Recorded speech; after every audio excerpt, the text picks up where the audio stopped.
SRK government PG college Rajsamand BA first year sociology के सभी students का स्वागत है। स्टूडेंट्स, आज हम आपके paper first introduction to sociology, इसके टॉपिक प्रदत्त और अर्जित परिस्थितियों में अंतर, इस पर डिस्कस करेंगे।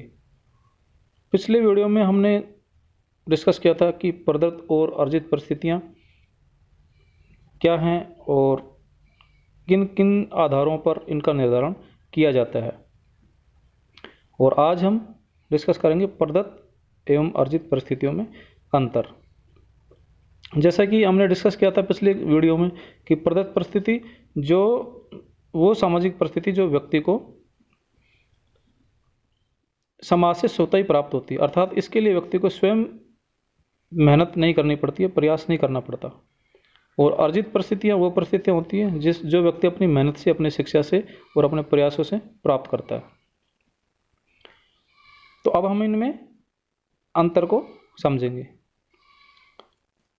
प्रदत्त परिस्थिति समाज स्वयं व्यक्ति को प्रदान करता है, जबकि अर्जित परिस्थिति व्यक्ति अपनी योग्यता से, कुशलता से और प्रयासों से, या फिर कहें कि कंपटीशन या प्रतिस्पर्धा के आधार पर प्राप्त करता है। प्रदत्त परिस्थिति का जो स्रोत है वो समाज की प्रथाएं, परंपराएं, संस्कृति ये हैं, जबकि अर्जित परिस्थिति का स्रोत स्वयं व्यक्ति और उसके गुण और उसकी योग्यता होती है। प्रदत्त परिस्थिति के जो आधार है वो स्थायी हैं, उनमें परिवर्तन एक तरह से ये कहना चाहिए कि नहीं होता या बहुत ही कम होता है, इसलिए उनके द्वारा प्राप्त परिस्थितियाँ भी अपेक्षित स्थायी होती हैं। जबकि अर्जित परिस्थितियों के आधार के परिवर्तनशील होने के कारण अर्जित परिस्थितियाँ बदलती रहती हैं, जबकि प्रदत्त परिस्थिति लगभग स्थायी होती हैं, उनमें परिवर्तन बहुत ही कम होता है। प्रदत्त परिस्थिति का निर्धारण जन्म, लिंग, आयु, जाति, प्रजाति, नातेदारी, परिवार आदि के आधार पर होता है, जबकि अर्जित परिस्थिति का निर्धारण शिक्षा, आय, संपत्ति, व्यवसाय या व्यक्तिगत योग्यता, राजनीतिक अधिकार आदि आधारों पर होता है। प्रदत्त परिस्थितियां अनिश्चित होती हैं तथा उनका अधिकार क्षेत्र अधिक स्पष्ट नहीं होता। जैसे उदाहरण से हम इसको समझेंगे कि पिता के अधिकारों की सीमा निर्धारित नहीं होती, या फिर शरीर को सुंदर बनाने के लिए सुंदरता को अंशों से नहीं मापा जा सकता। नातेदारी से प्राप्त अधिकार बिल्कुल स्पष्ट नहीं है, जबकि अर्जित पद अधिक निश्चित और स्पष्ट होते हैं। जैसे कोई भी महाविद्यालय का प्राचार्य है, या प्रोफेसर है, या विद्यालय का प्रधानाचार्य है, या अध्यापक है, लेक्चरर है, या जो दूसरे उच्च पद हैं जैसे राजनीतिक पद हैं, प्रधानमंत्री हैं, राष्ट्रपति हैं, या कोर्ट के वकील, जज हैं, उनके क्या क्या अधिकार हैं, और ये कानून और संविधान के द्वारा स्पष्ट है। तो इस प्रकार से जो अर्जित परिस्थिति है उनका अधिकार क्षेत्र एक तरह से स्पष्ट होता है, जबकि प्रदत्त परिस्थितियाँ जो स्वतः प्राप्त होती हैं उनका अधिकार क्षेत्र अधिक स्पष्ट नहीं होता।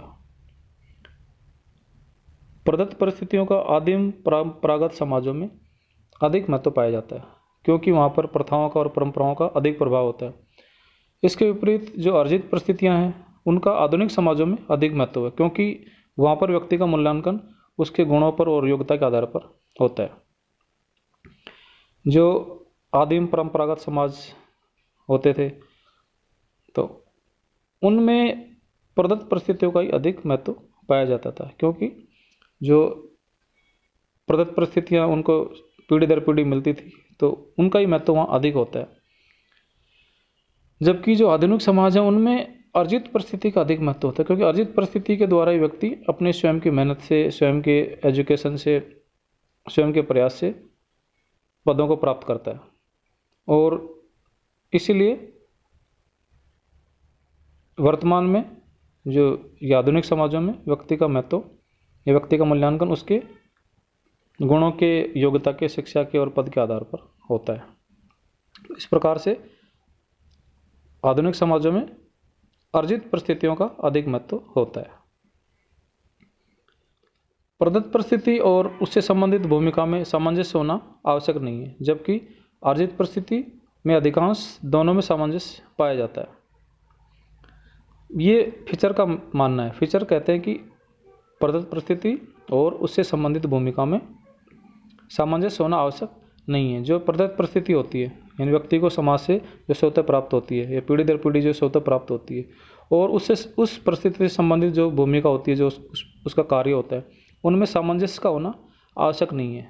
जबकि जो अर्जित परिस्थितियाँ होती हैं, जो व्यक्ति स्वयं अपने योग्यता से और अपने गुणों से प्राप्त करता है, उस अर्जित परिस्थिति में और उससे संबंधित जो भूमिका है, वो दोनों में सामंजस्य पाया जाता है। जैसे एग्जाम्पल देके फिशर ने इस बात को समझाया, कैसे ये संभव है कि व्यक्ति पिता होने पर भी अपने बच्चों के लालन पालन पर समुचित ध्यान नहीं दे। तो पिता क्या है, एक प्रदत्त परिस्थिति है, और फिशर कहता है कि पिता होने पर हो सकता है व्यक्ति बच्चों के लालन पालन पर पूरा ध्यान नहीं दे।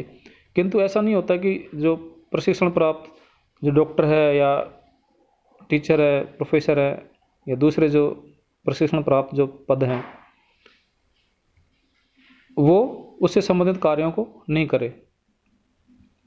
तो कहने का अर्थ ये कि फिशर ऐसा कहते हैं कि जो प्रदत्त परिस्थिति है, जो व्यक्ति को स्वयं प्राप्त होती है, जैसे पिता, तो उस और जो उससे संबंधित भूमिका है, जैसे पिता की जो भूमिका है कि बच्चों का पालन पोषण करना, और जो अर्जित परिस्थिति है, जैसे जो अभी बात करी हमने, जो पद जो व्यक्ति प्राप्त करता है, डॉक्टर या प्रोफेसर, टीचर, इंजीनियर, तो उनमें से प्रदत्त परिस्थिति और उसकी भूमिका में तो सामंजस्य होना आवश्यक नहीं है, जबकि अर्जित परिस्थिति और उससे संबंधित जो भूमिका है, उन दोनों में सामंजस्य पाया जाता है, ऐसा कहता है फिशर।